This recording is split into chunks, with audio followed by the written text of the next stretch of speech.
மாயா Sandhya serial ஜனவரி 15 எபிசோடுக்கான review தாங்க இந்த வீடியோவில் நம்ம இன்னைக்கு பார்க்க போகிறோம். எபிசோடை ஸ்டார்ட் பண்ணுறதுக்கு முன்னாடி இந்த வீடியோவை மறக்காமல் லைக் பண்ணிக்கோங்க. உங்களுடைய ஒவ்வொரு லைக்கும் அடுத்தடுத்து வீடியோஸ் போடும் பொழுது எங்களுக்கு கொஞ்சம் இன்ட்ரெஸ்டிங்காகவும் என்கரேஜிங்காகவும் இருக்கும். எபிசோடு எப்படி ஸ்டார்ட் ஆகுதுன்னா, ஃபஸ்ட்டு நம்ம போலீஸ் குருபரனை காமிக்கிறாங்க. போலீஸ் குருபரன் வந்துட்டு ரேகா கிட்ட விசாரிச்சுக்கிட்டு இருக்காரு. ஏன்னா ரேகா தான் கடைசியா அந்த கார்த்தியை சந்திச்சது. அதனால ரேகாவுக்கு ஏதாவது தெரியும் அப்படின்னு நினைச்சுதான் குருபரன் ரேகாவை கூப்பிட்டு பேசுறாரு. ரேகா சொல்றாங்க, சார் அவ்வளோதான் சார் தெரியும், கார்த்திக் சார் அப்பதான் கால் பண்ணாரு, அதுக்கப்புறம் எனக்கு கால் பண்ணல அப்படின்னு. அப்ப குருபரன் கேக்குறாரு, சரி கடைசியா அவர் கால் பண்ணி என்ன சொன்னாரு அப்படின்னு.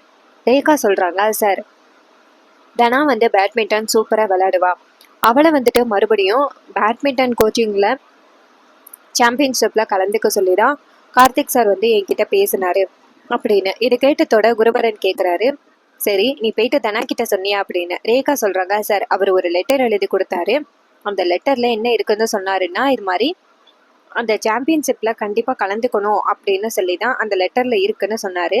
ஆனால் அந்த லெட்டரை நான் பிரித்து பார்க்கல, அதை கொண்டு போய் நான் தனா வீட்டில் கொடுத்துட்டு வந்துட்டேன். அதுதான் சார் நான் கடைசியாக பார்த்தது கார்த்திக் சார் அப்படின்னு.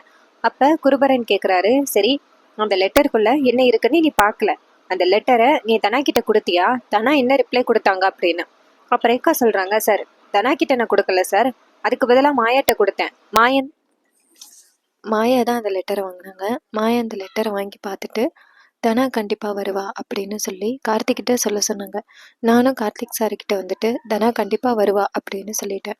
அதுதான் நான் கார்த்திக் சாரை பார்த்தேன் கடைசி நாள் அப்படின்னு.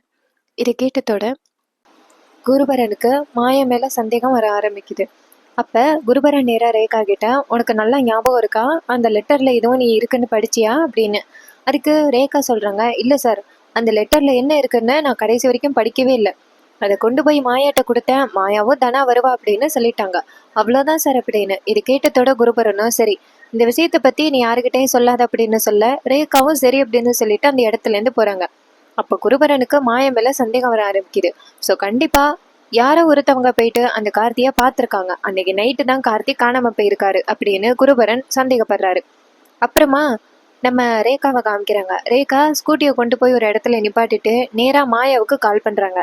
மாயா ஃபோனை பார்த்துட்டு, என்ன இது ரேகா நமக்கு கால் பண்ணுறா அப்படின்ட்டு ஃபோன் அட்டன் பண்ணி, சொல்லு ரேகா அப்படின்னு சொல்ல, அப்போ ரேகா சொல்கிறாங்க, மாயா இந்த கார்த்திக் காணாமல் போன விஷயமா குருபரன் அப்படிங்கிற இன்ஸ்பெக்டர் விசாரிச்சுக்கிட்டு இருக்காருல்ல, அவர் என்ன வந்து விசாரிச்சார் அப்படின்னு. அப்போ மாயா கேட்குறாங்க, உன்னை எதுக்கடி விசாரிச்சாரு அப்படின்னு. ரேகா சொல்கிறாங்க, நான் தான் கடைசியாக கார்த்திக் சாரோட ஃபோன் பேசியிருக்கேன், ஸோ அதுக்காக தான் வந்து அவர் என்கிட்ட விசாரிச்சாரு, உன்னை பற்றி தான் கேட்டார். இது மாதிரி நான் தனா கிட்ட லெட்டரை கொண்டு போய் கொடுக்க போனேன், அப்போ மாயா தான் இந்த லெட்டரை வாங்கி பார்த்துட்டு வந்து சந்திக்கிறதா சொன்னாங்கன்னு நான் உண்மையை சொல்லிட்டேன் அப்படின்னு. இது கேட்டதோட மாயா அதிர்ச்சி ஆகுறாங்க. அப்போ ரேகா கேட்குறாங்க, மாயா இதனால உனக்கு எந்த ப்ராப்ளமும் இல்லை அப்படின்னு. அதுக்கு மாயா சொல்கிறாங்க, இல்லை ரேகா எனக்கு இந்த பிரச்சனையும் இல்லை அப்படின்னு சொல்லிட்டு ஃபோனை கட் பண்ணுறாங்க.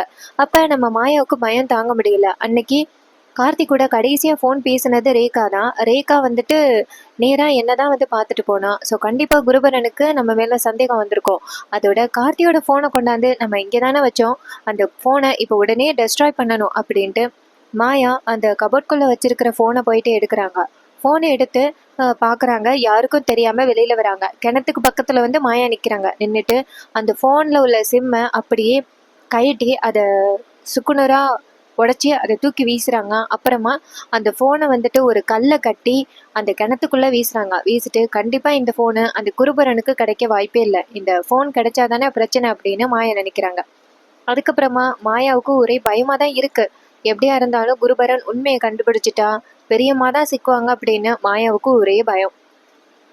அப்புறமா குருபரன் வந்துட்டு நேராக அந்த பண்ணை வீட்டுக்கு கிளம்புறாங்க. அப்போ பசுபதி பண்ணை வீட்டு வாசலில் நின்றுக்கிட்டு இருக்காரு.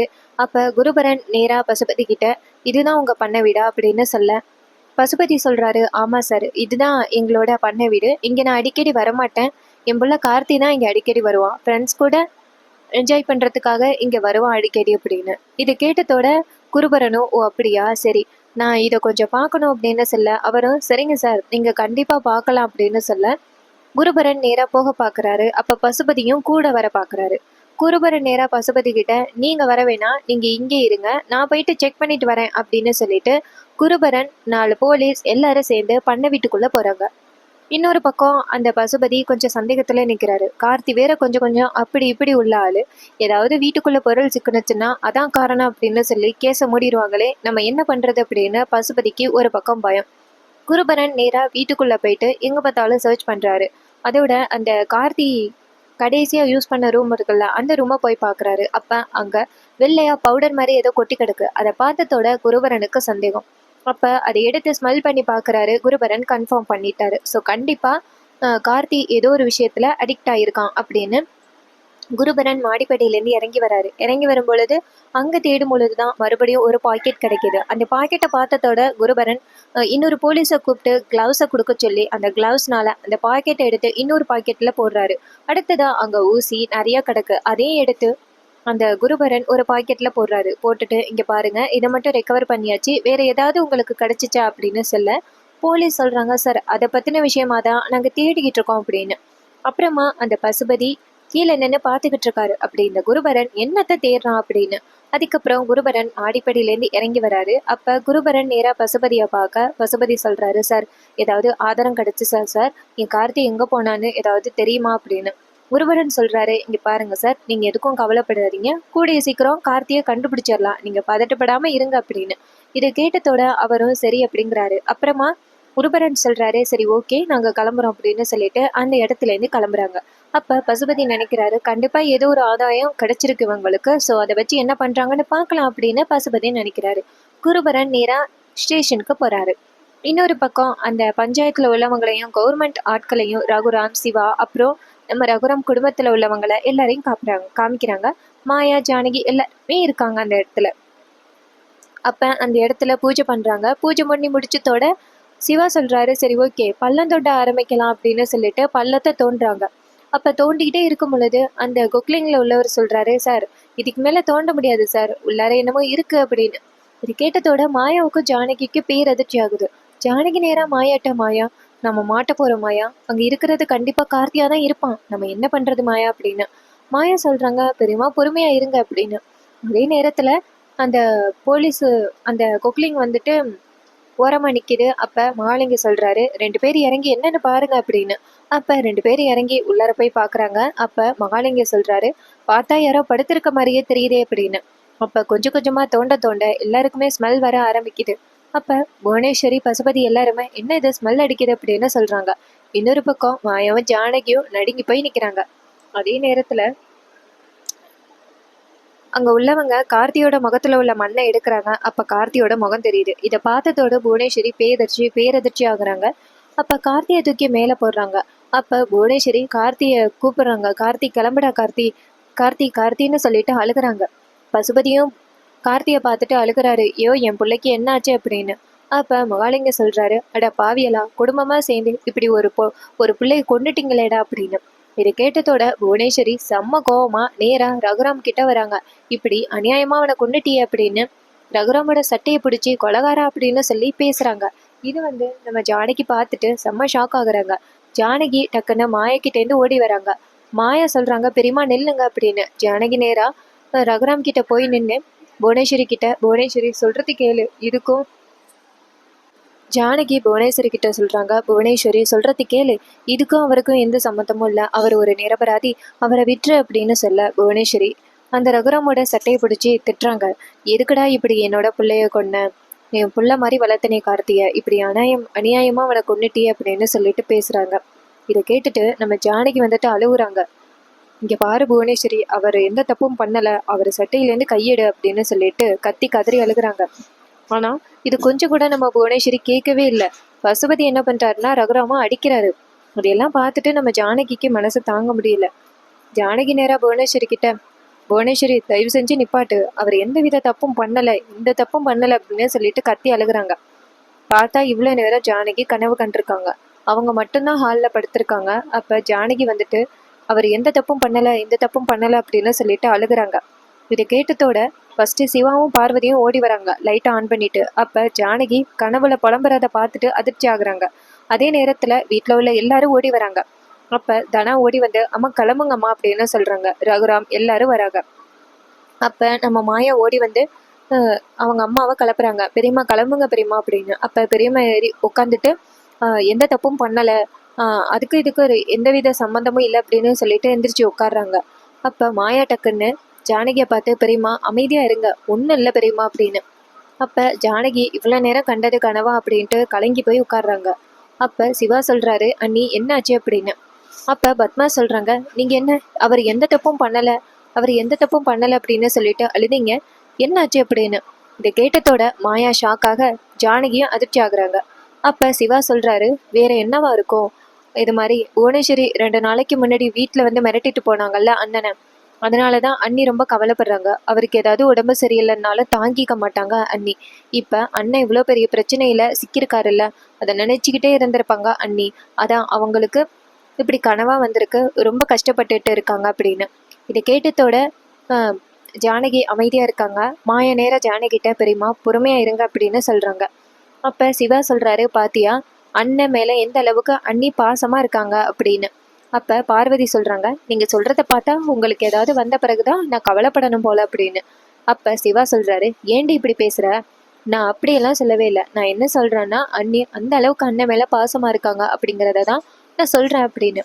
இதை கேட்டதோட பார்வதியும் சரி சரி அப்படின்னு சொல்ல, ரகுராம் நேரா என்ன சொல்கிறாருன்னா, சரி சரி தண்ணியை குடிச்சிட்டு அமைதியாக தூங்க சொல்லு அப்படின்னு சொல்லிட்டு ரகுராம் அந்த இடத்துலேருந்து போகிறாரு.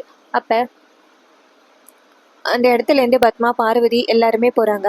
அவங்க போனதோட பாட்டியை நேராக மாயா கிட்ட, மாயா அவளுக்கு தண்ணியை கொடு அப்படின்னு சொல்லிட்டு தண்ணி கொடுக்குறாங்க. மாயா ஜானகிக்கு தண்ணி கொடுக்குறாங்க. அப்போ நம்ம தனா கிட்ட மாயா சொல்கிறாங்க, தனா நீ போ, நான் பார்த்துக்கிறேன் அப்படின்னு. தனாவும் சரி அப்படின்னு சொல்லிட்டு அந்த இடத்துலேருந்து போகிறாங்க. மாயா நேராக அவங்க பெரியம்மாவை பார்த்து, பெரியம்மா பதட்டப்படாமல் இருங்க பெரியம்மா, ஏன் இதையே நினச்சிக்கிட்டு இருக்கீங்க அப்படின்னு. அப்போ ஜானகி சொல்கிறாங்க, எனக்கு என்ன கனவு வந்துச்சு தெரியுமா, இது மாதிரி குழியை தோன்ற மாதிரியும் அதுலேருந்து கார்த்தி வந்த மாதிரியும், அதை பார்த்துட்டு புவனேஸ்வரி நேராக அவரோட சட்டையை பிடிச்சி ஏன் இப்படி பண்ண அப்படின்னு சொல்லி பேசுகிறாங்க. அவரை எல்லாரும் அடிக்கிறாங்க. அதை பார்த்துட்டு என்னால் மனசு தாங்க முடியல, அதனால தான் அவர் எந்த தப்பு பண்ணலை அப்படின்னு சொல்லிட்டு அழுதேன் அப்படின்னு. இது கேட்டதோட மாயா சொல்கிறாங்க, பெரியம்மா தயவு செஞ்சு இந்த விஷயத்தை பற்றி நீங்கள் சொல்லாமல் இருக்கிறது நல்லது. அதுக்கு என்ன வழி பண்ண முடியுமோ அதை நான் பண்ணுறேன். நீங்கள் எதுக்கும் கவலைப்படாமல் பொறுமையாக இருங்க பெரியம்மா அப்படின்னு. அப்போ ஜானகி சொல்கிறாங்க, எப்படி மாயா என்னால் பொறுமையாக இருக்க முடியும், கண்டிப்பாக முடியாது அப்படின்னு. அதுக்கு ஜானகி சொல்கிறாங்க, இங்கே பாரு நீ அமைதியாக இரு அப்படின்னு ஜானகியும் சொல்ல, மாயாவும் பெரியம்மா நீங்களும் அமைதியாக இருங்க, அதுக்கு என்ன வழி பண்ணணுமோ நான் பண்ணுறேன் அப்படின்னு சொல்லிட்டு மாயா அந்த இடத்துலேருந்து கிளம்புறாங்க. இதை பார்த்ததோட நம்ம ஜானகிக்கு அந்த கனவுமே ரொம்ப கஷ்டப்படுத்துது. அப்புறமா மறுநாள் காலை காமிக்கிறாங்க. மறுநாள் காலை பூஜை பண்ணுறதுக்காக அந்த இடத்துக்கு ஐயர் வராரு. எல்லாருமே அந்த இடத்துல வந்து நிற்கிறாங்க. புவனேஸ்வரி, பசுபதி, மகாலிங்கம் எல்லாருமே இருக்காங்க. அப்போ நம்ம ரகுராமும் இருக்காங்க. இன்னொரு பக்கம் பூஜை நடந்துக்கிட்டு இருக்கு, கொக்குலிங்கும் வருது. அதே நேரத்தில் நம்ம ஜானகியை காமிக்கிறாங்க. ஜானகி நேராக கோவிலுக்கு போயிட்டு, என் குடும்பத்துக்கு எந்தவித பிரச்சனையும் வராமல் நீ தான் பார்த்துக்கணும், நான் அன்னைக்கு பண்ணது ரொம்ப பெரிய தப்பு, அந்த தப்பு கண்டிப்பாக என்றைக்குமே சரி ஆகாதுன்னு எனக்கு தெரியும். என் குடும்பத்தை எப்படியாவது நீ தான் காப்பாற்றணும். என் குடும்பத்துக்கும் இதுக்கும் எந்தவித சம்மந்தமும் இல்லை. எந்த தண்டனை கொடுக்கறதா இருந்தாலுமே எனக்கு கொடு. அன்னைக்கு நீ சாமியாக வந்து சொன்னதுனால தான் என் பக்கம் உள்ள தப்பை நான் ஒத்துக்கவே இல்லை.